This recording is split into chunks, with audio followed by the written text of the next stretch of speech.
from our preliminary things, like, would be our go-to for outfielders? Or do you think it's too soon to do that? That's fine. Yeah, I'm good with that. Actually, that sets up something that I wanted to talk about perfectly, so that's good. Mm-hmm. They experimented with it yesterday. Mm-hmm. And then... Am I good with this right here? Yeah. I just don't... Oh, yeah, I'll talk about it on the podcast. No, I just like... I like how Andy Green's mixing up a lot of stuff, though, too. I listened to his radio piece yesterday, too, like in his interview. He's sounding like a lot like he's before. The most well-spoken like manager in baseball, in my opinion. Well, like in last year, it was just like it was a lot of deflecting because it was like, "What do you want me to say? We suck." Like, yeah. But he's obviously not going to say that this year. Or like when he was talking, it's like, oh, Manny Machado's off to a slow start. He's like, okay, Manny Machado's got he's had some of the best defensive plays at third base that we've had. Yeah. His bat's going to come around. You saw it out there today. Like, dude's got one of the best swings in baseball. Mm-hmm. I feel like in general we had a lot of bad luck with hits. Well, and that's exactly what he says. Like he's like Franmel's crushing the ball right now. Yeah, we're fucking ripping them, and they're fucking. Especially the Diamondback series, they made so many fucking good catches. Yeah. I'm like, fuck you guys, man. Yeah. Right. Yeah. Like, stop making these good catches. Hitting right to somebody. It's the worst. Hey, but it all evens out at the end of the year. Yep. And as long as it we keep that same approach, it'll be fine. Yeah. All right, well, let's get into it. Boys, let's get to it. Enjoy the show. Enjoy the show. Enjoy the show.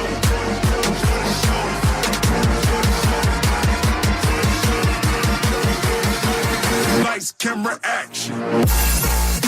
What's up, everybody? Episode 43, Three Amigos and a Podcast. Closing in. We're in single digits till we're up to our full year. Yeah, Dang. we're getting close. That's impressive. Yeah. Yeah. When is it? 52. And we're at 43, so... Oh, you're right. I just thought there was 9 a weeks. couple like double. We hadn't missed a week, I know that, but... I mean, there was like... I don't count like the other all the ones. like full episodes are just going by the numbers? Okay. Yeah. All right, gotcha. Yeah, then last a little week... over 2 weeks, or 2 months. Yeah. Dang, that's crazy. That'll be fun. Yeah, we'll We gotta have a we'll have to do celebration. something big. We'll have to do like a live thing or something. Something. But yeah, last week, opening day, we had that did that podcast with the All Bad podcast. Yeah, that was pretty fun. That was super fun. Did you guys watch the video at all? Yeah. Yeah, I watched it too. It was pretty good. Nice. That was good. It was that fun shooting the shit with them. Yeah, it was a fun time. I'm glad that they had us on and hosted before the opening day. It's always fun to go over there and hang out a little bit beforehand. Mhm. Yeah. I think everyone, even like Philly Phil, who's not really like the biggest baseball fan, had a great time. Oh, totally. Too. Yeah. It was a good environment though. Sold out crowd. I mean, How many people we had? 12 people go with us, I think, or Yeah. Some. something like ridiculous count amount. James's date.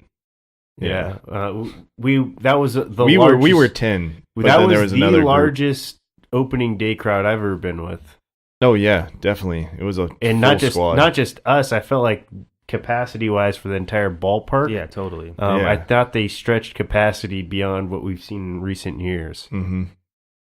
Yeah, and then that stadium, Petco Park. It's set up so differently, so it doesn't always look as full as like the people that are there. But when you start walking around, you see how many people are up out of their seats and moving around. You're like, man, there's a lot of people here. It's not one of those stadiums you necessarily look at the seats to see how many people are there. It's like you look at like the park in the park. Yeah. And then just even that area, that like beer gardens that they have back over there. I mean, it's flooded with people. They make Petco Park more like a party more than it is about baseball. Exactly. Yeah. Just as San Diego vibes, San Diego lifestyle. Everyone's out and about having a good old time. Yeah. We still care about our team, but there's other things that we you can care go to about the Western as well. Metal Building too. Yeah, it's like the experience of it. Totally. Yes. Yeah.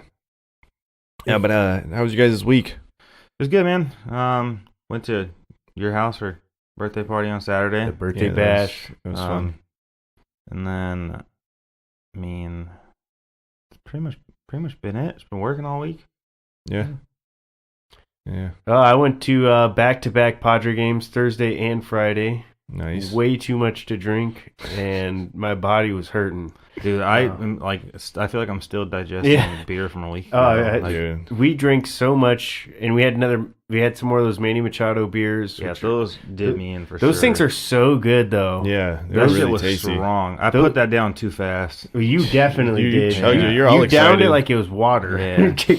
Seriously. It's the only way I know how. But normally at this time of the year, when I go to usually I go to most of my games early on in the season when I still have hope on the team, before they've just fallen into too deep of a hole for them to climb out of.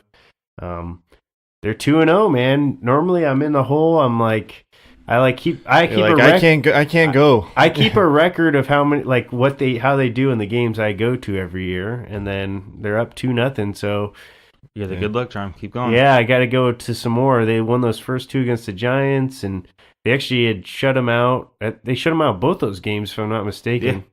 No, they got the 1 run in the last inning. That's Yeah, right. second Yeah, round. no, because Longoria hit a home run. Yeah, we were watching it in the park in the park. They were up 4-0, and we were like about to walk out. And we're like, let's just stick for the 9th inning, and then it actually got really interesting. Kirby Yates kind of got it interesting, to say the least. He does that a little bit. Yeah.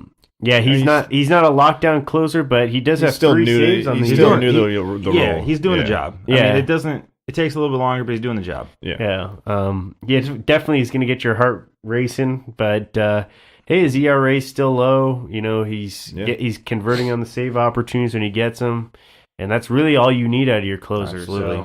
So, you just ask him to get the job Yeah, done. I mean, batting average, earned run average, that shit really doesn't matter. It's just the save opportunities. Your and job how is many to close the door.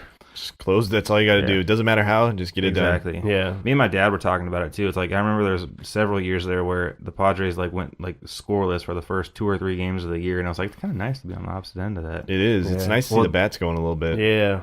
Everybody's hitting too, which is, I mean, We kind of flipped the script on the Giants. It's been slowly developing, but everyone's starting to have their games, and it's starting to heat up a little bit. It hasn't been the same person every day, which that has been something that is surprising to me. Normally, we have one really hot hitter, and who's, if not producing our runs, is a main factor in us getting runs. Yeah. Whether it's moving people over and things like that, drawing walks. But everybody's kind of been piecing it together, and that's been something nice to see because, I mean, we've talked about it a bit just a second ago. The bats have been off to a little bit of a slow start, but they've had good hits when they need them, and they've played consistent defense. So that's really all you can ask for out of a ball club, especially week 1. I was talking to Enrique at the second game I went to, and Eric Hosmer's name got called up, and there wasn't that much chatter, which I feel like is really nice considering last year he was the focal point of our team, and now he's kind of just an afterthought, which takes all the pressure off of him. Him and Myers. So and both of them have. I mean, Hosmer kind of went a little cold in that Diamondback series, but overall, both him and Myers have done really well this year to start off. Definitely. Yeah. No, I'm impressed with what I'm seeing so far. They've done a good job of kind of showing a little glimpse of what we have to work with. I think mostly I've been astonished with what they've been providing defensively. Fernando Tatis has been off to a bit of a slow start with the bat. He's hitting the ball hard, which is a good sign. But his glove, I mean, you cannot get him off that field because his glove is that good. I think I'm trying to be unbiased here, but I honestly think that we have the best fielding infield in baseball. It does look that good right now. And if the only question if they're mark, not, they're in that discussion at the very least. The only question mark was Fernando Tatis, but if this is any, like I said, glimpse of what he has, I mean, and it's not just making the plays that he's supposed to make. I mean, the dude, he threw some guy out from his knees in that Diamondback series, and it was a phenomenal play. So yeah, I would agree. If it's not the best, it's definitely top 5 because I mean, just on the corners alone, I mean, those dudes are astonishing. Well, with Kinsler, Hosmer, Machado, those are 3 Gold Glovers. Yeah, and that's what we've been saying, but they've been showing their value for sure. Yeah. Well, my week was all right. Like I said, we did that birthday thing for me this Saturday. That was fun. everyone that's listening, if you came out, thanks for coming out. And then Birthday boy. I just got back from Arizona yesterday. I had to go out there for like a little conference thing, and that was rough. It was just like I've been traveling a lot and sleeping in hotel rooms. I'm just like, dude, I'm happy to be home. I bet. I just want to like That's relax. Mm-hmm. But yeah, I mean, that was good and uneventful. But opening day though, man, I was putting the show notes together today, and I was really trying to think like what happened over like last week, and I was like, that's right, we went to opening day, and then baseball's in full effect. I know we were just getting into it with everything, and We're getting ahead of ourselves because we're excited. yeah, no, but I mean, I like the excitement, and it's like that opening series, they opened up strong against the Giants. Obviously we dropped that third game, but still 3 of 4. 3 out of 4, man. And the young pitching looked good that entire series.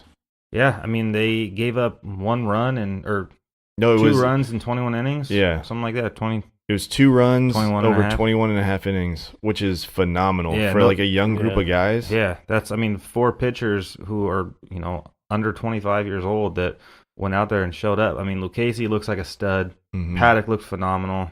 I was even really impressed with the Margevicius. Margevicius, yeah. Yeah, I didn't know who that guy was. I was like, man, who's this guy's He's definitely name? a bit wild. He Yeah. definitely has that wild streak to him, but he looked Yeah. good. His stuff was clean. He's got the strikeout pitch going for him for sure. We'll see what his next start brings for him, but I mean, from what I saw, I mean, it was nice, and we have a lot of good lefties on our team. Mm-hmm. He was the guy I had the biggest question mark going. I think all of us did going in Yeah. for our rotation, and didn't really look that great with Strahm. I was pretty disappointed. I felt last year he had a really good year for us last year, and Yeah, and he Strahm was the one guy besides Margevicius, I didn't think he was going to be there, but Strahm, I feel like you thought he was going to do solid, like a decent job. Yeah, I mean, and not get rocked like he he get did. rocked he in got his first rocked, and I don't outing, think yeah. that is like it's not a glimpse of what is in the Consistently foreseeable. going to be. Yeah, but I also just think he belongs as like a long relief pitcher, especially with the way they've been doing it. They've been going to the pinch hitter early. All of our starters have been pulled by the 5th or 6th inning. So I mean, I feel like with Strahm, he's somebody that you can bring in to eat a couple of those innings before you have to bring in people like Kirby Yates. I don't see him long term as that holding that 5 spot in the rotation.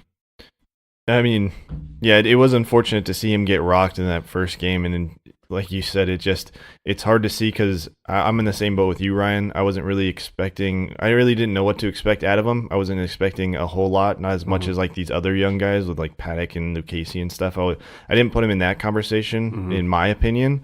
But yeah, that first start, it's hopefully he can build off of that and get a little bit better. But at the same time, I could see him move into a bullpen role. Yeah. I think he's better suited for the bullpen, but that's not taking anything away from his skill set. I think he's somebody that you'll see, eat up a couple of innings. He's not going to be just a spot, get a couple outs in an inning. He can work the lineup a little bit.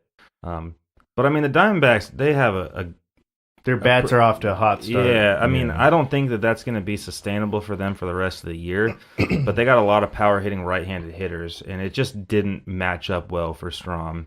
And unfortunately, we let 2 home runs go to their pitcher as well, so, I mean, it just wasn't a great day for us. From a It pitching seemed like it standpoint. was just a bad luck game. Yeah. Like it wasn't our night. There was hard hit balls. We were hitting the the shit out of the ball, and they were just they were fielding making it. great plays, and then there's certain games where it feels like the baseball gods don't want you to win. That was one of those games. they would hit like the soft blooper and it would fall in, and we would hit the guy would square it up and hit it to the gap, and the guy would lay out and make a diving catch.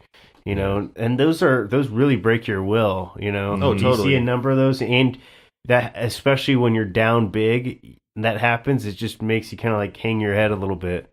Yeah. We saw last year Strahm looks strong to start the games out, but he usually gets rocked a little bit later into the game. I thought this was really unique that he got just rocked right out the gate. It's also somebody that the Diamondbacks have seen. I mean, if you think about the arms that we've thrown out there, Yeah. I mean, but they've seen a little bit of Lucchesi and Lauer. No, obviously, like nobody had seen Padack or I still don't know how to say this guy's name. Margevicius. So I mean, that's tough to go out there, especially like I said, their bats are off to a really hot start. Adam Jones has been crushing the ball. Well, you see that that sharp liner that Padack hit. Yeah, dude, Yeah, that was pissed so me off. unfortunate. That was such a bummer because he And it's not like he was dogging it to first base. he I just mean, slipped out of the gate. just like, a tad, and just- it just so happened they were playing him shallow in right field that they got him by a split second. yeah, it's a freaking hair. That was- yeah. And that's the difference between him getting a win in his major league debut and getting a no decision. That's the bummer about it. and his first career hit. Yeah, You know what I too. mean? It's the Like, first game, yeah. yeah. I think the win's more important to him than the first hit. Yeah. But yeah, Well, yeah, but I'm just saying it could have been like, he adding would've a bunch gotten of all of other his firsts firsts out of the way. Yeah, You got two of them taken away with one freaking throw out to first base. yeah, it's terrible. that was rough. But he looked good. I mean, he looked Yeah. ready. I think that's been the thing for me is none of these guys are going out there. Even Margevicius, I mean, the guy that's never pitched above Double-A in his life. I mean, they all looked ready for the big time show. That's the thing I really like about Padack, and I felt like he's one of our most polished pitching prospects because he has such great control of his pitches. His problem is he's a 2-pitch pitcher, and he doesn't really have that third pitch. Well, and that's the difference between a starting pitcher and a bullpen to me. Mm-hmm. Like as a starting pitcher, you have to have another pitch in the well. If you don't, I mean, you get through that lineup one time, and they know to sit on fastball or changeup, fastball or curveball, fastball or slider. If you're not looking for that third or fourth pitch, man, it is easy to start teeing off. Yep, and I think he's going to have to certainly develop that pitch. Guys still haven't gotten used to it. His changeup is nasty, and he locates it on the dime, you know. What you're talking about? Padack. Oh, Padack. Padack. Oh, I'm sorry. I thought you were talking about Strahm. No, Padack. His curveball is nasty, though. Yeah. He threw it a few times, and that thing was gross. Like, Well, he threw it the first time, and it was just like a big blooper. He was way out of the zone, but then he got control over it, and then it looked better. It's definitely like a 12-6 type curveball, but it has very abrupt break to it. The first one he threw, it almost looked like a soft toss pitch where it just kind of did a rainbow, but it really does have a nice once tight break he to it. dialed it in. Mm-hmm. So out of like our, we've seen our full rotation go. Lucchesi, Lauer, we've seen him twice. Out of our rotation, who are you guys been most impressed with so far? Well, it's got to be Lucchesi. I mean, the dude hasn't given up a run yet in 2 outings. Mm-hmm. Yeah. I mean, you can definitely give a little bit of a nod to Padack or Margevicius just based on, first start, how well they came to the show. The but jury's still out on him. But with Lucchesi, I mean, he shut down that lineup that had just toasted us in the previous 2 games. So, I mean, it's something to say to a pitcher that can go after a lineup with a hot bat. So, I mean, he had good location. He definitely could have gone more innings. I feel like they wanted Mejia in there because they hadn't had any opportunities to score runs. So it was like, okay, leave the hot pitcher in there and take the no runs for the inning or try to get a run. And it worked out for him. They ended up getting the win. Yeah. But he's definitely looked impressive to me.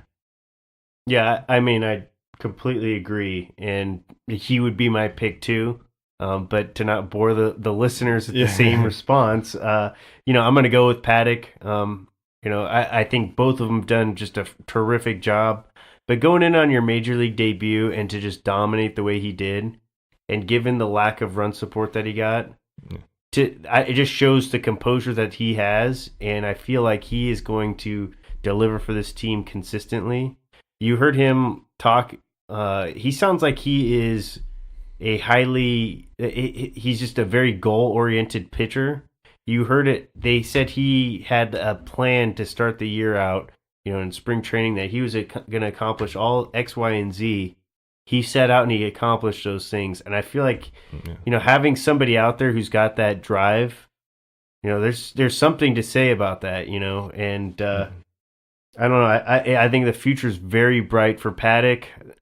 I definitely think it's bright for, Lucchesi as well as this rotation going forward. They are really young. I think I saw somewhere the average age for the starting pitcher for the Padres is 24 years old. Wow. That is insane. That's, Good for the future. I'm 4 years older than the average. Like, I would be pushing that number up if I was in that rotation. It's just, to me, it's just insane.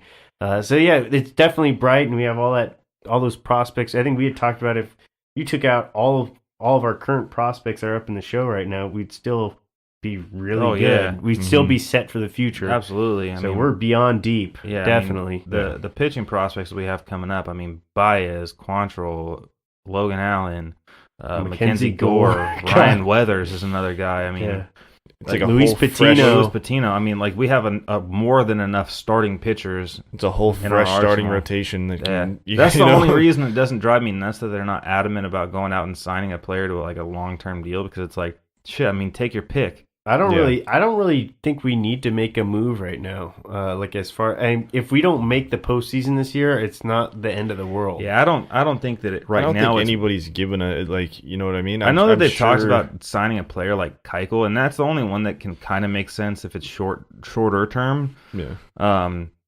But like as far as trading for a player like Bauer or Kluber or Stroman, I mean, some of these guys that these people want have been producing massively already for us.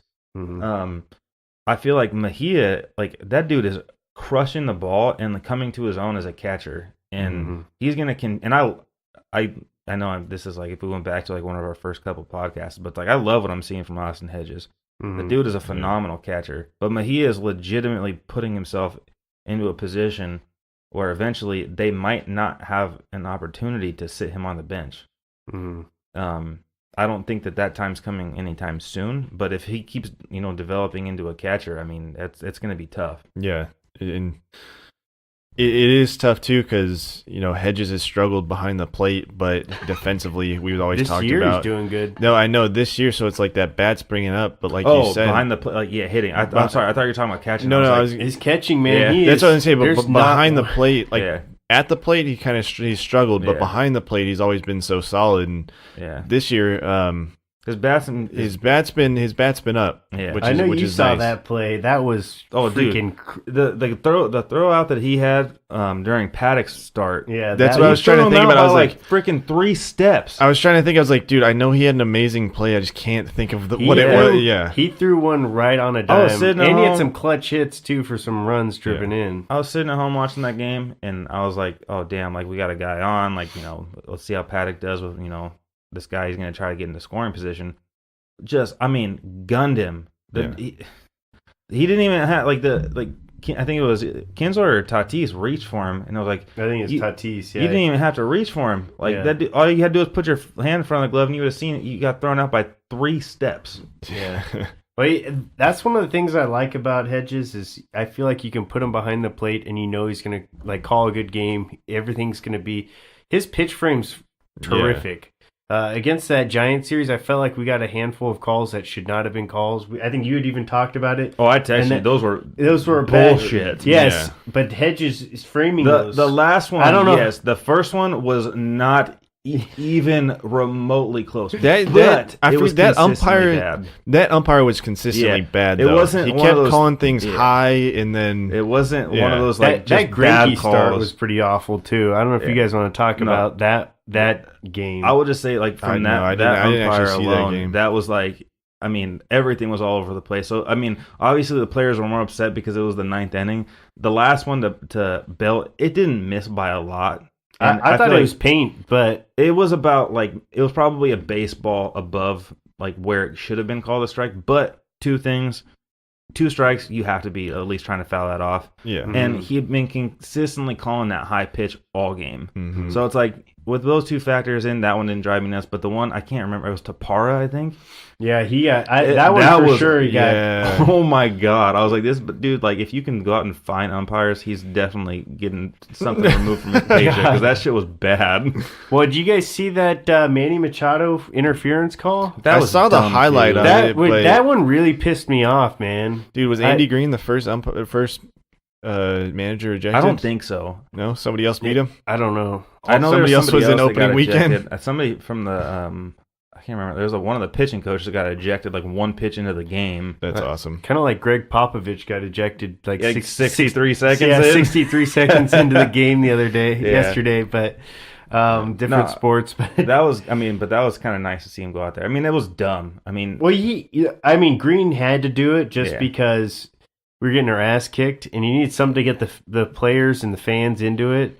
Which he did his job because we crept back into that game. Unfortunately, the pitching just wasn't there for us because they scored again. And, I think Will Myers had a 2-run shot in that game. And That was the second of the year, too. Yeah, second of the year. That first one was a bomb. Shot. On opening day, man, I saw it. That ball was halfway through the infield. And I'm like, that's gone.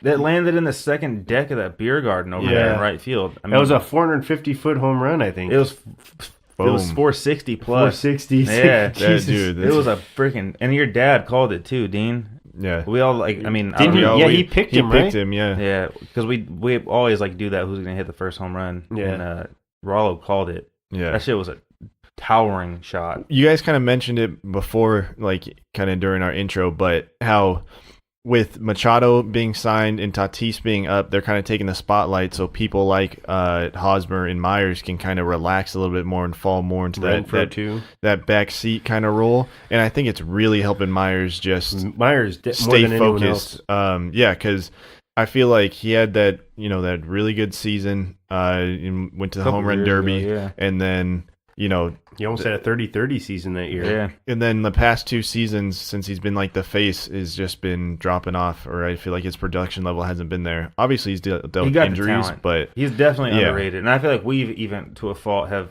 kind of gone about him the wrong way because he is still one of the better players on our team. But I even feel like defensively, without he's- being the center of attention, Oh, he he's better. gets to relax a little bit and really Absolutely. be able to focus more. Moving him around the infield, and Mm-hmm. that's tough on any player. It's I don't poor care. management for sure. Yeah. And it sounds like they're still kind of experimenting, putting him in center field, which I'm still a little iffy on. But it's nice having his bat in the lineup. Before we get into some of this other Padres stuff, that is so I texted you guys about that yesterday. And that's one thing that I feel like, and it sucks because Manuel Margot's glove in the outfield is He's great. He's the best defender in our outfield. Yeah. Yes, by between far. all of our outfielders, he's. But if you watched any of baseball within the first week, you're seeing this new age of, and it's in full effect now. You've seen some of these players where the strikeouts aren't as high, the home runs aren't as high. It is literally, you throw the big guys out there and you let them do their job. You see it with Joey Gallo from the Texas. He's a first baseman. Glove wasn't great over there, so they put him in left field. Still not a great glove, but the guy's going to hit 35, 40 home runs a year. So to me, Franmil Reyes has been literally crushing the ball. He hasn't been getting hits. The ball hasn't been falling for him, but he's been crushing it. Renfroe finally gets his couple starts, and he's already got 2 home runs. Myers, obviously, 2 home runs in the first 7 games as well. Those aren't bats that you can leave in the dugout and just hope that they're going to have a massive pinch hit. So, I feel like long-term that kind of does solve our outfield problem if Myers can take over in center field, because it allows 3 of our most powerful bats to be in the lineup at one time. My only, concern with putting him in there is we tried that his first year and he got hurt because he was in center field. He tried to make some crazy diving catch, messed up his wrist. He was out for a significant time.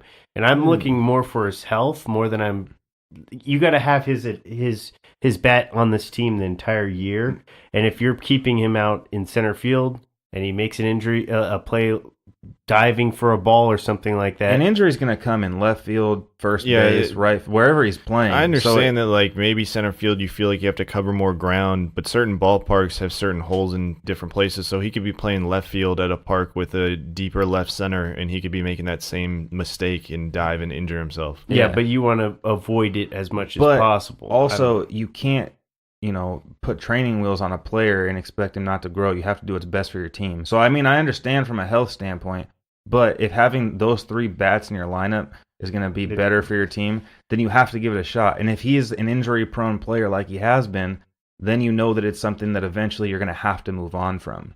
Mm-hmm. And so I feel like either long-term he can end up playing in center field with all 3 of those guys there, because if all 3 of them aren't playing there, eventually, not this year, maybe not next year, but eventually one of those guys is going to go away. If you're hell bent on having Margot in center field because you think his glove is more important than his bat, then one of those other 3 guys is going to have to go away.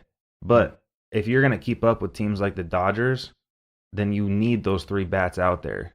And that's nothing against Manuel Margot. The dude is a stud. And his bat is definitely, I mean, he's no scrub. The guy puts the ball in play. He's a solid hitter, Yeah. but he's definitely below the other 3. Yeah.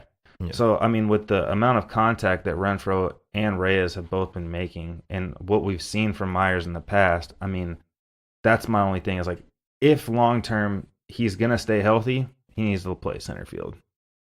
Yeah, I agree. And I like that outfield lineup that they put together yesterday or whatever it was. And maybe he does stay healthy, though, too. I mean, I want him to stay Yeah. healthy. That's my biggest concern is keeping him healthy. It's been a problem for us every year since we've had him. Yeah. He's had the 1 year he was healthy was at first base. Spent the whole year there. So. I wish freaking Franchi could just turn into a... Franchi, man, I've given up hope on him, to be honest. I know, I have too. He's got to iron out his problems in the minors, and then Yeah. I mean, his speed is great. We got to have some speed off the bench, so there's value in having him on the bench. But are you really helping him out long term, keeping him for these pinch running roles? You know, I didn't know. I mean, you guys obviously know Shaley from Indiana. So one of the first times I ever saw Franchi Cordero was when he played for the Tin Caps. And it was totally past me until I was reading something about it the other day. And I remember, I was like, I don't remember seeing this dude play outfield at all. He was drafted as a shortstop. yeah. He plays shortstop. Mm. And you could totally tell that he plays shortstop when he plays in the outfield because, like, watching him run for fly balls, I mean, he was the biggest reason we lost that game against the Giants. Yeah. I mean, those 2 runs don't come through, or we're still in a, good ball game. His glove's bad. He's inconsistent with his bat. I mean, it would be nice to have him out there because he's a big swinging left-handed hitter, but it's like you got to give it to the guys that deserve to be there. And right now, I'm not seeing it from him. Yeah, he just hasn't earned the playing time. And I mean, literally, you're keeping him on there because he has raw power and raw speed. Well, also because Jankowski got hurt. And Jankowski's out. Yeah, so yeah, it's like I said, that's the biggest reason. You're keeping him on the bench for pinch running situations, which are few and far between, and it's almost not worth rostering a spot for somebody like that. I think the one thing that the Padres are kind of forgetting about, too, as far as, like, I know that they're waiting to bring Urias back up, but Mejia is also an outfielder. So, like, that plug-and-play person that you're looking for, if it's not going to be Franchi, and if it's obviously not going to be Jankowski, I definitely think it needs to be Mejia. Because he's a switch. And they hitting. have Greg Garcia on the line, or I was on the impressed with roster him, as too. well. Yeah. I mean, he probably is going to get sent down once Luis Urias is ready, but Yeah, but that's a good point. It's like Mejia is that switch hitting guy, plug and play type guy that you could put in his there. bat's really good, and it's you can- improved. Mhm. I mean, that's the crazy part to me is like, I remember last year, and I was listening to Andy Green talk about this. He had his first at bat was against Robbie Ray. He threw him 3 straight sliders, swung and missed all 3 of them. And then this last time he threw him 2 straight sliders, and that last one he just squared up and hit a double. So I mean, he's making improvements just from year to year basis, and that's exactly what you want to see from your young talent. He needs playing time for sure. The frustration is their lack of playing time. There's so many players that you have belief that could be great talents, but there's only so much playing time. So many spots. Yeah. And that's the tough thing about Margot for me is like I would love to see him out there. I would love to see him, be a player that can hit close to 270, pop 15 balls over the wall a year. But the problem is steal that, 20 plus bases. The problem is that I mean that doesn't do anything when you have Cody Bellinger from the Dodgers, starting off hitting 4 home runs with a lineup that's already hit 20. If he can draw walks, then that's really what he needs to learn how to refine, I feel like. Yeah. Because if he can get on base, his on-base percentage has been so low, too. That's awful, and that's my big gripe against him. It's not even so much that he's not hitting the home runs or getting base hits. It's you're not even drawing walks as a leadoff hitter. Like he's supposed to be like a typical leadoff hitter. He's Just batting gotta like work the 7, count a 8 little right bit. now, but it's like if you could draw a walk and let your speed turn that walk into a double, that's where his real value is in the lineup. And aside from Renfroe and Hedges, I feel like everyone in that lineup has been very patient. Like most of the pitch counts for the other team have been up there throughout every single game. And so it's been nice to see people go out there, not, striking out on 3 or 4 pitches, going up there, drawing walks. So as a team, I feel like they've been doing a good job of that, but that's not something in Margot's repertoire. He's going out there, he's hacking. Mm-hmm. Yeah. And that's always been our problem is we don't draw walks. Like every year we're like dead last in on-base percentage. I know it's early in the year this year, but it seems like they're doing a better job this year. And maybe that's Machado. Maybe that's the new hitting coach. They got Rod Barajas is their hitting coach, or is he their bench coach? I believe he's actually their bench coach. He's bench coach. I don't think he's a hitting coach. But still. New leadership in place. Guys who are going to teach them, the ways to have good approaches at the plate. They have been, and even their strikeouts haven't been bad strikeouts. I mean, they're aggressive when they need to be. They're protecting with 2 strikes. I know both Machado and Tatis have been striking out a little bit here and there, but they've had good approaches at the plate. Which is something that we haven't seen from a Padres lineup in a long time. Not only that, but it's like they work the count. You know what I mean? Yeah. I think I've only seen Tatis go down on Tatis 3. really works the count. Yeah, But Machado's I've only home seen him run. go down on 3 pitches one time. I do feel like And- I did feel like he was pressing for that first home run for a little bit, Tatis, but yeah.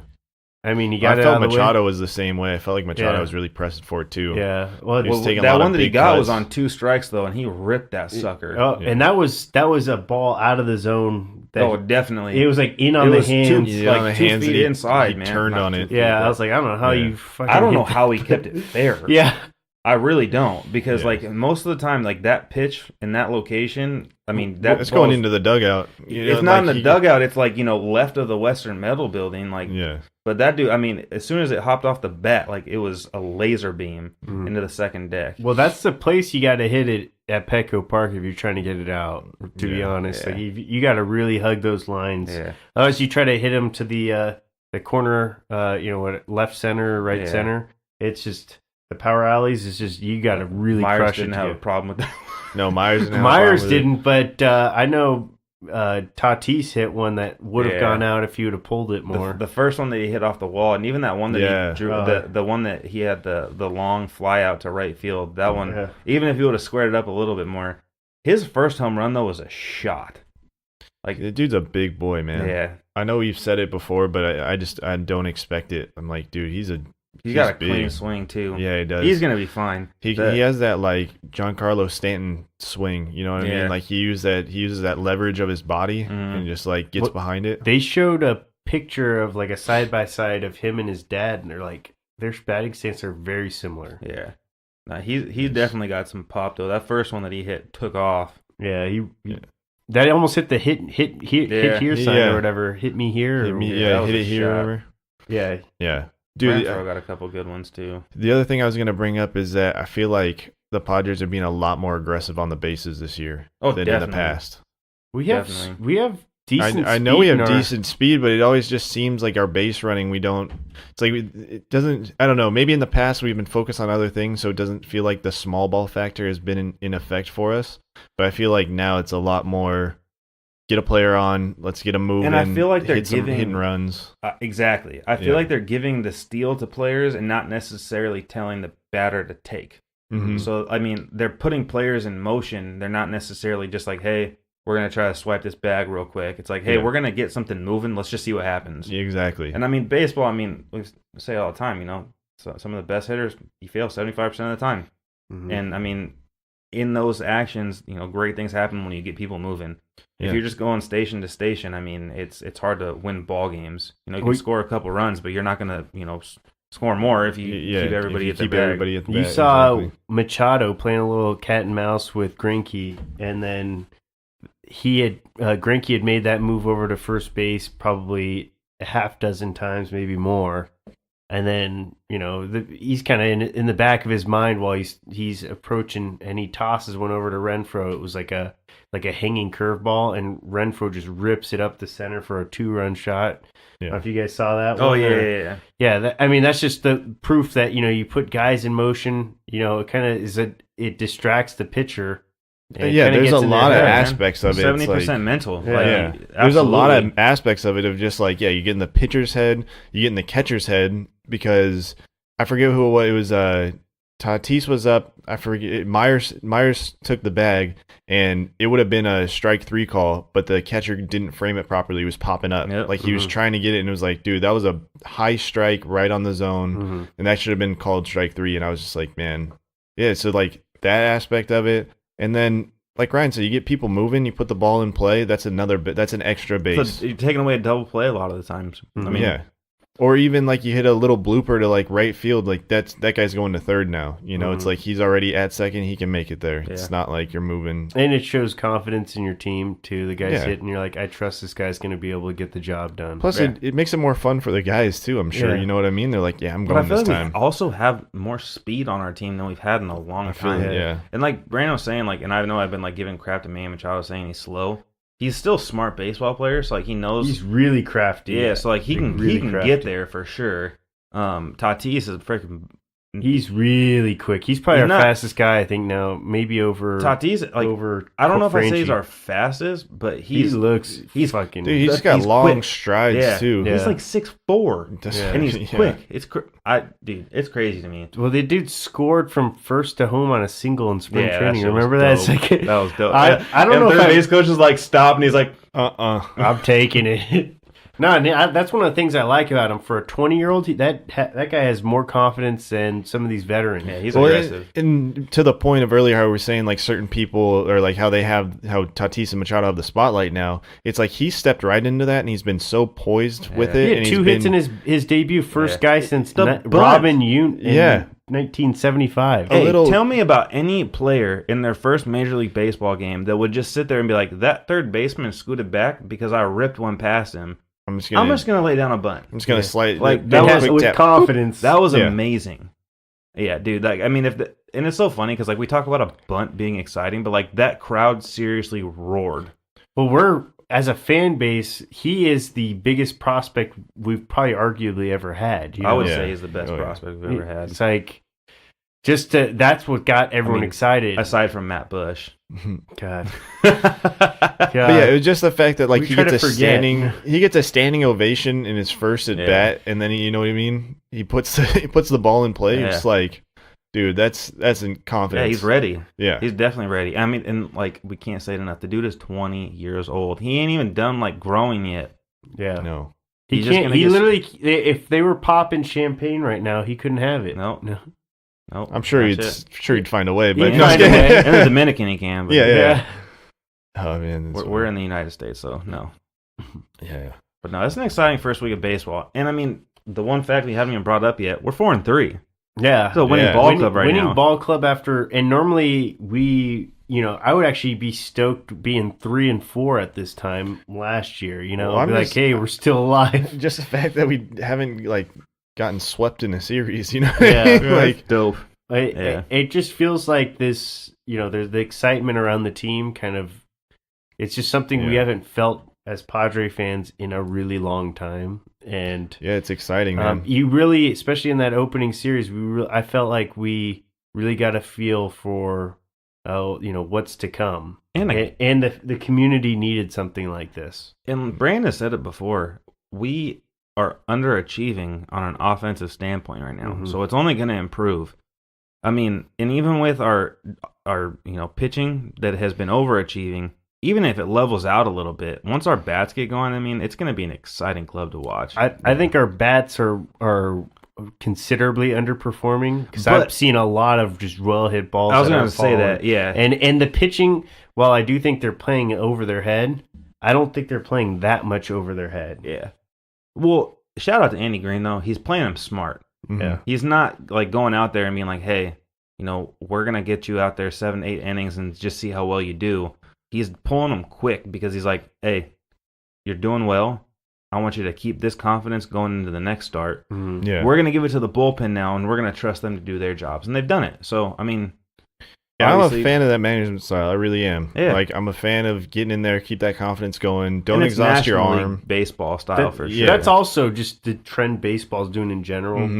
But Yeah, I mean, the numbers just skyrocket when the guys have seen him 3 times in a row. If they've seen him 3 times, they know what his stuff is and they know how to hit him. Yep. They're familiar with it, and so it's like, at that point, why wouldn't you avoid the possibility of something like that? Yeah.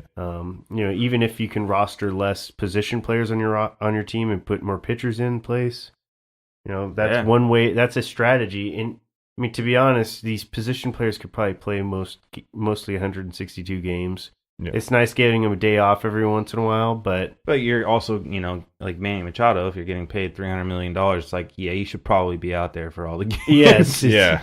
God, his glove looks so good, though. Dude, he's made some unbelievable plays. Yes, he has. I mean, I feel like I can't say it enough. His bat has definitely not achieved what I thought it would at this point. He's pressing, for sure. But his glove he is literally delivered. If it's hitting to his corner, I know he's going to make a good play on it. If it's just hitting his vicinity, he's going to get to it.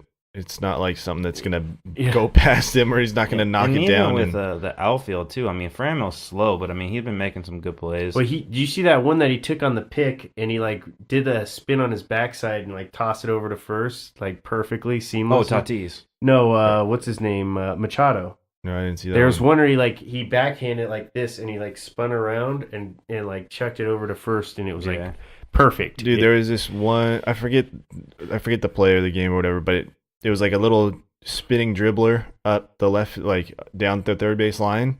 He got it, kind of tied him up, barehanded, whipped it over. They clocked it, said it was over there at 100 miles an hour. Yeah, I bet he's got a cannon. Dude, I was like, holy crap, man, that guy's. He's like, I told you, I wanted shortstop money. I want to play third. Yeah.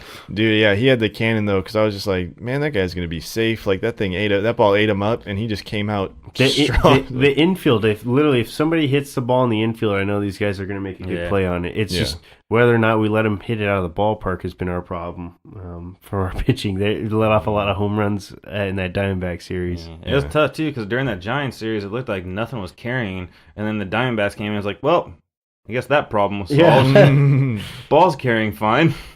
I don't know if it was just because there were more night games, but usually the ball travels better during day games, which I thought was weird. But Reyes tattooed a couple of them that I thought for sure were going over. Yeah, same. And then it just died at the warning track, and I was like, Machado had a couple of them too, and I think Machado, maybe if he was in Baltimore, that would have gotten out. But but I was welcome to San Diego. Yeah. You signed $300 million. Get used to it. Yeah, hit the weight room a little bit. That Bay Breeze over there. Yeah. Yep. If you got to pull him, man. You got to pull him, take him to the porch, or hit to the Western Metal Building. Or you got to hit the weight room and hit him a little bit farther. Hit him just a little bit harder. It's exciting time though. Baseball's in full swing now. Yeah, man. Looking forward to it. Some good baseball games happening.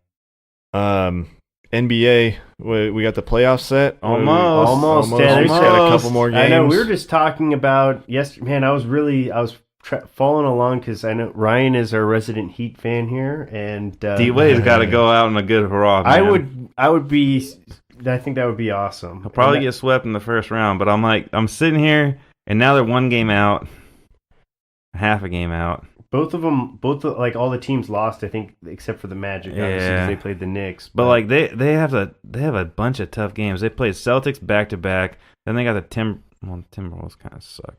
Timberwolves have kind of given up. They're half their roster's done for the year. They got the outside of Karl Anthony Towns and Andrew Wiggins, they don't really have much. Their remaining 4 games are the Timberwolves, the Raptors, the 76ers, and the Nets. They got a brutal schedule, no doubt. So it's currently, they're on the outside looking in, but they do play Brooklyn, so at this point they do control their destiny. Yeah. But then it's you look at the freaking Magic, and it's they got the Hawks, which, I mean, the Hawks aren't bad, but, I mean... the Hawks are surprisingly really good. Trae Young's, turned that team around in the second half of the year. They got Hawks, Boston, and then Charlotte, so it's all right, well, screw you guys. Yeah. No, Charlotte's still... They're trying to keep their hopes alive, even though they're a pipe dream and making it, but they're, 2.5 games back. But the East, the top 5 seeds, I feel like, with Boston and Indiana maybe swapping for home court, that's the only thing that could possibly happen of those top 5. Otherwise, I see them staying where they're at. I think Detroit's going to finish out as the 6th seed. And then it's kind of a crapshoot for those other two spots between those three teams. And the worst part is like they have to play one extra game than the other two. Brooklyn Nets have a really tough schedule, though. Their schedule's brutal, and they've had a brutal schedule for a while. As you can see, they're 3-7 in their last 10 games. They've actually had the hardest schedule running down the stretch, and it's kind of like they were doing fine. I think they were 6th seed at one point. Now they're like, I mean, they're 7, but they're tied with the Magic for 8. But on the other side of the bracket, we have Brandon shitting his pants because they got to play the freaking Houston Rockets in the first round. hey, well, I think we'll surprise some people. I mean, we got the shit kicked out of us yesterday, but I think that's a tough first round. I mean, like I was kind of hoping they'd get Denver. They could still play. We could still play for the 4-5 seed. Everyone wants to play Portland. They just lost Nurkic for the year. I don't know if you guys saw that injury. Oh, they did. I forgot. Nurkic compound. Yeah, compound fracture. Oh, yeah. He's a big dude. Portland is the weakest link, in my opinion, in the Western Conference. Yeah, that sucks. Which it's a bummer because Nurkic is a huge part of that team. I'm just kind of banking on San Antonio going into freaking Golden State and knocking them out in the first round. Come on, Popovich. I would be more worried that OKC would knock them off. That's true. Those two are probably going to fight for the 8 seed. I think my Clippers are probably locked in at 6, more than likely. Well, it doesn't look like Denver's that far out. Do they have a chance to take that number 1 seed? There's only 4 games. I know they just played each other and they lost. They just lost. I think that's the tiebreaker, so it's pretty much not going to happen. There's like 3 games left in the year. They play Portland.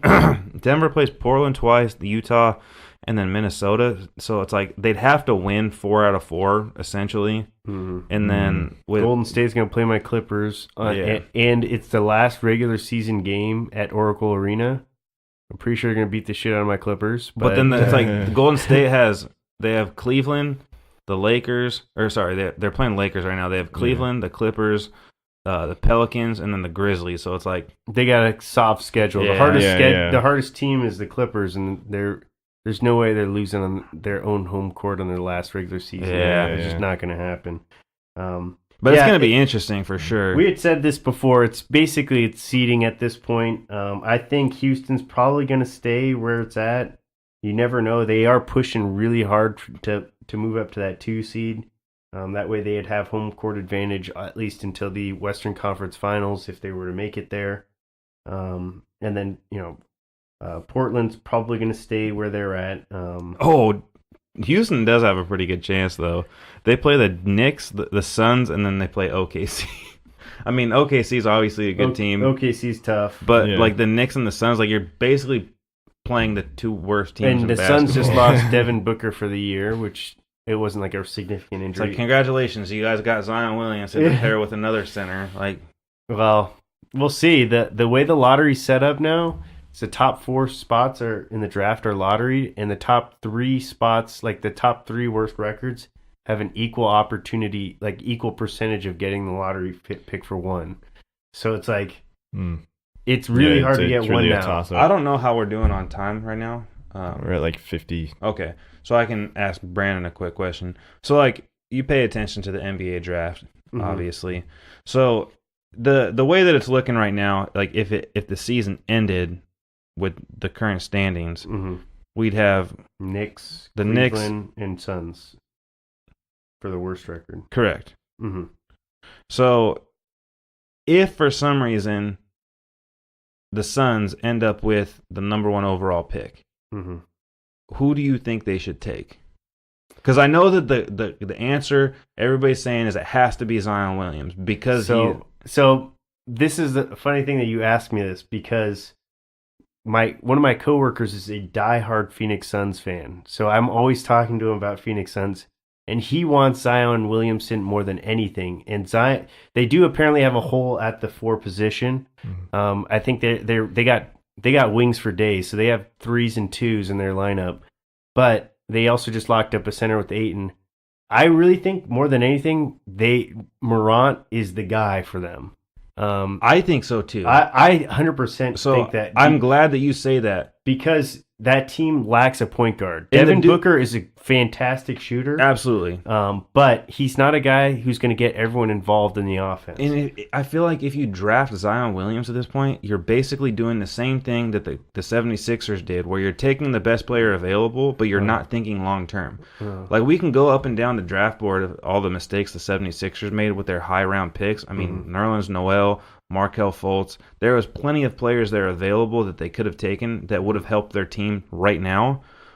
Obviously, you know, they've done a good job of kind of revamping that roster a little bit. Well, they had so many first picks that at some point it's going to work for you. I feel like, especially in the NBA. And to kind of explain this, I know you watch basketball, but to kind of explain this to you a little bit, it's like the current situation that the Cardinals are in, where you drafted a quarterback in the first round last year, and now you have the number 1 overall pick, and everyone expects you to draft another quarterback. I get the issues with the positional players and stuff like that. I see that the problem, like the holes that they have in like the position, obviously where Zion is, he's not going to fit into that system because they kind of have somebody that's there. I don't think that he's a 4. I think he's a stretch 5. Mm-hmm. I would, if I were them though, if I had number 1 overall, I'm flipping a trade because there's somebody who will trade. I know the Knicks would be stupid enough to pay the Big King's money. bounty to get Zion. You know, Well, and I also think that for the Suns personally, the best case scenario is you don't win the lottery. yeah. Like, you do end up with that number 2. You would trade to get number 2. Yeah. With one of whoever's at number 2 is going to want Zion. Yeah. So I'm guessing it would be the Knicks or Cleveland or Cleveland just got a point guard, so they wouldn't really need one. But like from a fan standpoint, so this is why I'm like, and the Knicks, Zion's like, he's Well, what I mean by this is that like if you're the Suns and you are gifted the number 1 overall pick, you're gonna piss off your fans unless you do one thing, and that's draft Zion Williams. Mm-hmm. But if you're also going to piss them off if you trade the number 1 overall pick away. Essentially, you trade away Zion Williams. Yeah. So, like, the best thing for obviously not for their franchise, but their fan base, is for them not to win the lottery. Mm-hmm. Like, they're probably sitting there like, obviously, we could flip this and, 10 years down the line, people are probably going to be okay for with us, it. but yeah. But as far as, like, not ticking off everybody in your organization and your fan base, if they win the lottery, they're kind of fucked. Mm-hmm. That's a really good point. Yeah, Sucks. I mean, it sucks, but it's like, and there's 3 guys. They get screwed out of lottery a lot, though. Yeah. I actually feel bad for them. If you look at their track record, the Lakers have really fucked them over the years. I'm gonna laugh my ass off though if Cleveland ends up with this number 1 overall pick, and it's like they go from LeBron to Zion. Like that. They go from LeBron, Kyrie, LeBron, Zion, right?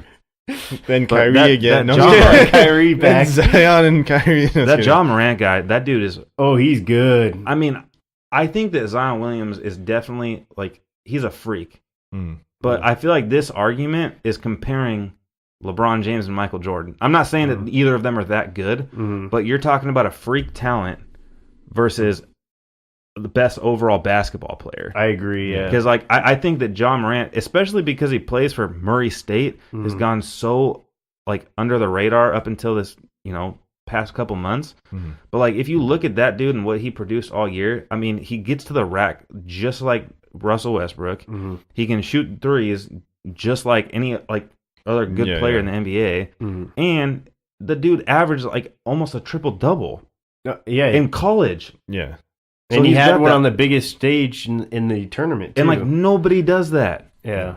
I mean... Especially for a small school like Murray State. Yeah. Exactly. Making a name for themselves. They went to the round of 32 and they lost, right? Yeah. But, yeah, I agree 100%. Hey, speaking of triple-doubles, though, you guys saw that one Nipsey Hussle triple-double. The 2020-21 or whatever. Dude, that was insane. I don't think I've never It's only been done one other time. Yeah, I've never seen a stat line like that. That was just insane. Dude, like, that's so many assists and rebounds. You know what I mean? Like, but like the rebounds, it could happen, but the 20 assists is really tough. Tell me, like, when you're watching Russell Westbrook play, though, it's like that one kid on the basketball court that just hogs the ball the whole time. Oh, for sure. You're like, damn it, Brandon, give me the ball. Yeah. Like, I want to get involved. Yeah. But he's like, hey, I got to get 20 assists. I'll get you involved. Yeah, he's like, no, leave the ball. I need that rebound. Like, no one's around. Let me get it. He fights hard for those rebounds. So and he's obviously not a selfish player. I'm just saying it's just kind of funny because like somehow that dude ends up with the ball in his hands always. Yeah. He plays. I don't know if there's a player that plays with more energy in the NBA than him. No, definitely not. Yeah. I like the way he plays too. Yeah, I do too. I know some people don't like it. And he rubs some people the wrong way. Yeah, he's very polarizing. Fuck off. Yeah, yeah. I love it. I'm a fan of it.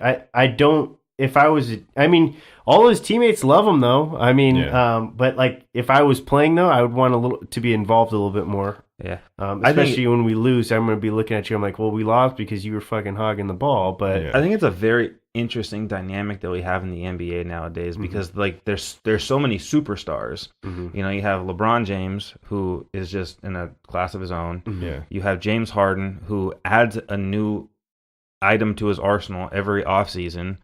You have Steph Curry, you have Kevin Durant, and you have Russell Westbrook. And then, oh my gosh, who's this Giannis Antetokounmpo guy? They're all so unique. And Joel Embiid and Anthony Davis. It's like, damn. Yeah. I mean, those are just the few like where it's like they're so, and even Joel Embiid and Anthony Davis are so different. Like you have 8 guys who are superstars, and there is not one player that is similar to the next. Yeah, I agree. It's very unique. It's time for Space Jam 2. No, I'm just kidding. I know, right? They're already working on it, I think. Yeah, that's why the Lakers suck this year. Well, NHL playoffs start Saturday. Holla, let's do it. Everything's almost set. Colorado plays Columbus today, and they're tied 2-2. So that's going to decide the last spot in that. It's a play-in game? Yeah. Nice. Yeah. Well, it's not a play-in game. It's a regular season game. Colorado Avalanche. That's but the Philly Avalanche, Phil's team. The Avalanche and the Blue Jackets have the same exact record right now and the same amount of points. So they're like fighting for that last spot. And it just so happens that the scheduling worked out perfectly. Dude, so it was like the Timberwolves versus Denver Nuggets last year. Remember that? Last game of the year. Just so happened those two were tied to go in. They were the 8th seed going in. That's and you're in. That's how it is. Yeah, that's how it is. So it's 2-2 right now in like the third period or something. So that one might go to shootout, which is exciting. You know, and you're missing it. This is how dedicated we are for you listeners out there. We're passing up on a winning your in scenario to go bring you this podcast. You guys are welcome. NFL.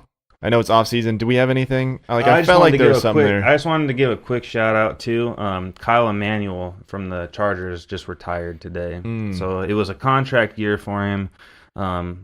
He became a free agent now. That's the linebacker, right? Yeah. I mean, not a big guy. He's a huge guy on special teams. Made a lot of impressive plays his rookie year, and then kind of just became a depth player after that. But he called it quits after this year, just partly due to injuries, partly due to the fact that another San Diego Charger gone. Yep. I know they're slim pickings now, man. Oh, you know what it was? It was the AAFL folded. Oh, that's what I was trying to remember. I was like, dude, there was something in that region. That's so sad, man. I mean, it's expected. Like it's a 10 game season. You only get through 8. It's just one of those things. You think that would be the plan. Like the business plan is like, okay, we have to get through 1. But I guess whoever the commissioner was had like an opt out or something. Yeah. So he just was like, yeah, let's just end it. And I was like, what the hell? All the players are pretty pissed off, and they're like, okay. I would be too, because you heard that like the money ran out, and they were just like, oh, you guys got to find your way home. Yeah. Well, I heard like how fucked Vince up is that? McMahon's trying to start up the XFL again. Yeah, good luck with that. Year. It's like, dude, he just sold like some shares of the WWE for like $270 million, and he's just I didn't realize okay, we're ready it's to that go. big. WWE? That guy's so rich. Yeah, it's massive. Dude, Vince McMahon's so rich, it's unbelievable. Yeah. I mean, AAF thing doesn't surprise me. It surprised me that they didn't get through a full year. That's the part that surprised me. They didn't even make it through a full season. It's like, we see it all the time. I mean, American Football League, XFL, I mean, you name it. Like, they don't last. And like, people constantly bitch about the NFL and like the rules and, the hits and blah, blah, blah. And you're still watching it. And you still are paying attention to those rule changes. So you're still, your cable's on, you're watching NFL Network, you're paying for these extra things. Like, we're still flooding, them with cash.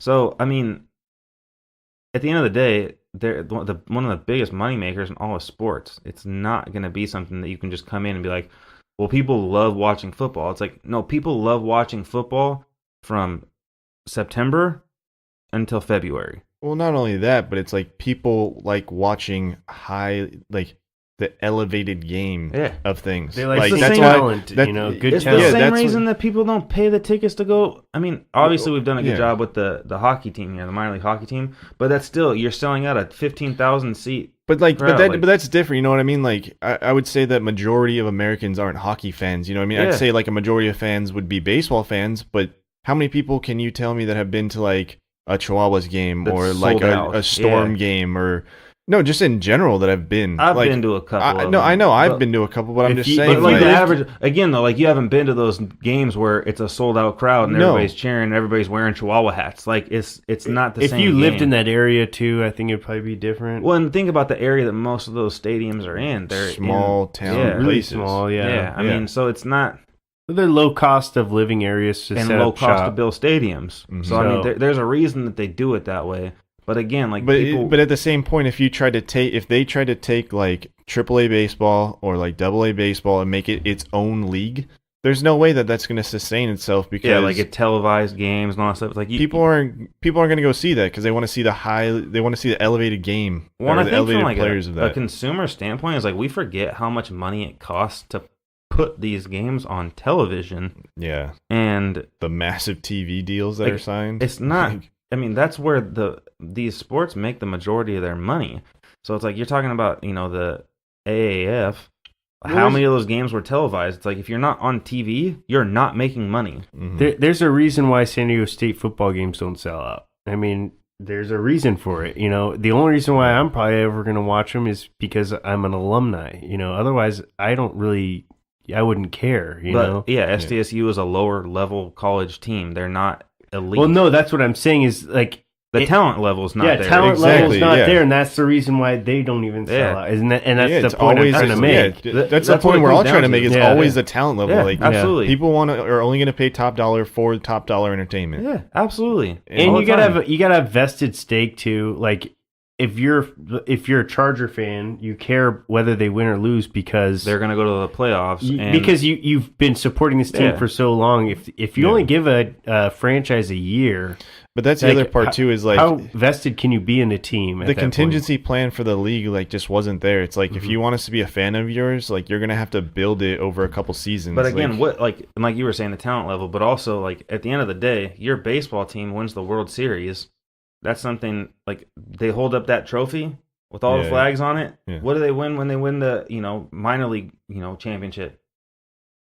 I We don't know. I mean, No like idea. the iconic like Yeah, trophy is a lot of the things that people look at too. I mean, you're winning the Super Bowl. hmm That is one of the biggest sporting events of the year. In Yeah. AAF, you're winning a championship. It's like, okay, that's cool, but you didn't win a Super Bowl. Yeah. So, I mean, it's tough. I mean, like I said, I'm not surprised it folded, but agreeing with you, I'm surprised it folded so fast. Yeah. The other football news I wanted to slightly bring up is that the Cardinals have been in talks with a few teams about Josh Rosen. Trying to move them so that they can go after Kyler Murray. Potentially. I think that they're Well, yeah, listening to that's the offers. plan. How for far it. is the draft from now? It's this month. It's month? like Yes, the this- 26th. Yeah, it's a busy month because we got Endgame, we got That's Game funny of Thrones. because that was last year when Avengers came out, and we were like, Yeah. yes, the Charger. Who you guys? Derwin James, ladies and gentlemen. Derwin Yeah. James. I was pumped. But yeah, so it's in the middle of in the middle of the movie the theater, Avengers. yes, I went batshit crazy in the middle of the movie. But there's Game of Thrones this month too, so I I'm like, forgot shit, about there's that. so much stuff. There's a when lot does going that on. start? I think the 12th, Nice. something like that. So I gotta renew my HBO. Yeah, me too. HBO now. And or then Shay's like, whatever. when are we getting HBO? When are we getting HBO? I was like, when Game of Thrones comes out. You know they got it. They're gonna hike their rates for that month. Or Oh, Yeah, something. just for that. Yeah. Yeah. Well, thank God it's only like 7 episodes though. So like, I mean, it's probably gonna be an That's every right. other week thing. So you only maybe have to do it for a couple months. That's why everyone's freaking out over that. Like the episodes are only like an hour long or something like that, right? Or Yeah. an hour and a half. What leads into my other big NFL news is Joey Bosa is actually going to be a cameo in Game of Thrones next season. Nice. Kind of looks like a Norseman. Yeah, exactly. They they do a good job picking cameos. Like they had Ed what's his name? Sheeran. Ed Sheeran, yeah. Yeah, they had Ed Sheeran. He looks like he'd fit in there Yeah, too. he does.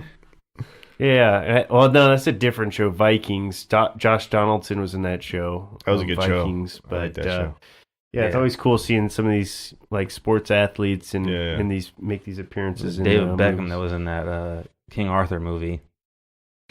That's pretty God. funny. Yeah, there's some weird ones out there. Yeah. Well, all right. Let's wrap up. Ryan, give us our stat of the day. Okay. Stat of the day, stat of the day, dabba-doo-ba-doo, stat of the day, stat of the day.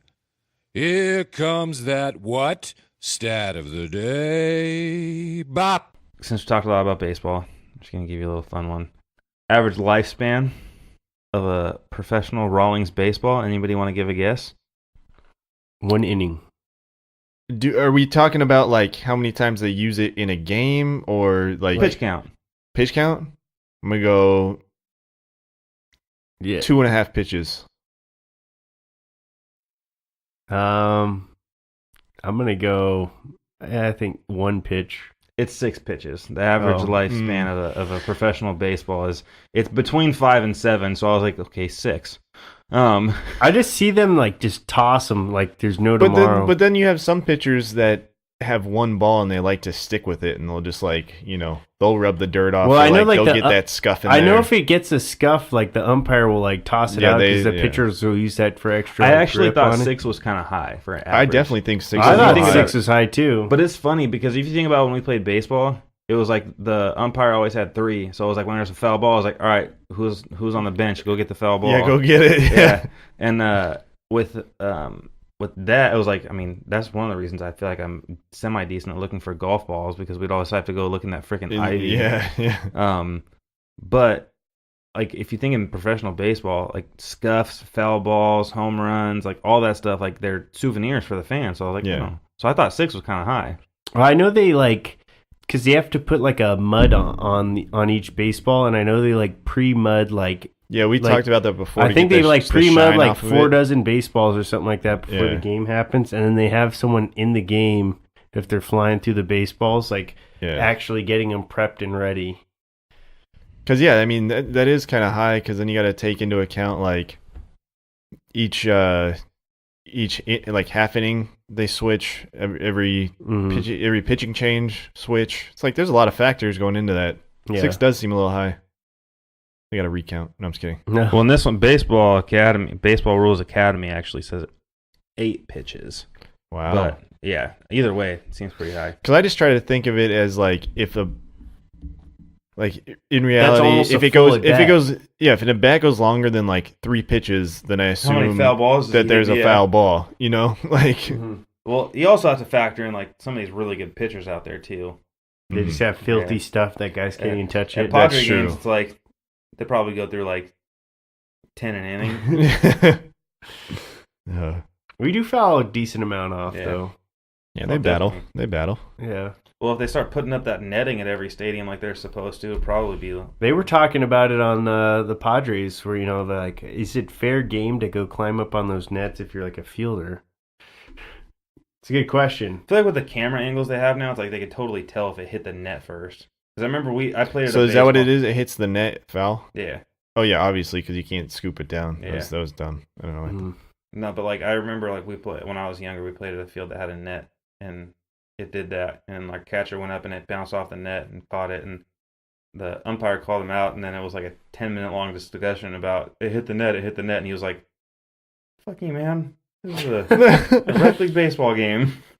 The guy caught it. He's out. He's out. You try to catch it off the net. Get out here." Exactly. Yeah. It's not like it was a gate, like like the thing where it goes like ping. It was a net, and I was like, "No, he's out." And he's like, "What the hell?"